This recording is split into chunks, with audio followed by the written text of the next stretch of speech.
تحریک تحفظ آئین پاکستان کے سربراہ محمود خان اچکزئی نے بڑا مطالبہ کر دیا ہے۔ محمود خان اچکزئی کہتے ہیں کہ Tehreek Insaf P T I اور حکومت کے مذاکرات کی میں شدید مخالفت کرتا ہوں، اور ساتھ ہی انہوں نے سابق وزیر اعظم نواز شریف سے ایک بڑا مطالبہ کر دیا ہے۔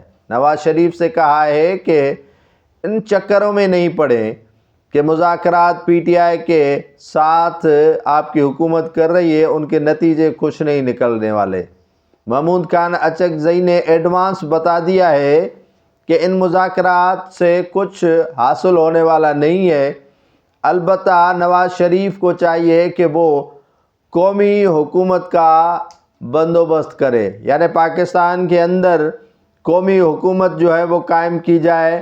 پی ٹی آئی اور حکومت جو مذاکرات کر رہی ہے اس کا مطلب ناجائز حکومت کو قرار جائز دیا جا رہا ہے۔ محمود خان اچکزئی نے مسلم لیگ نون کے سربراہ نواز شریف سے مطالبہ کیا ہے کہ جو موجودہ حکومت ہے اس کو ختم کر کے تمام جماعتوں پر مشتمل ایک قومی جماعت جو ہے وہ قائم کی جائے، اور موجودہ جو وزیر اعظم ہے ان کو استعفیٰ دلوائی جائے۔ عمران خان سمجھوتا نہیں کر رہا، اگر وہ سمجھوتا کرے تو دوبارہ وزیر اعظم ملک کا بن جائے گا، یہ محمود خان اچکزئی کا کہنا ہے۔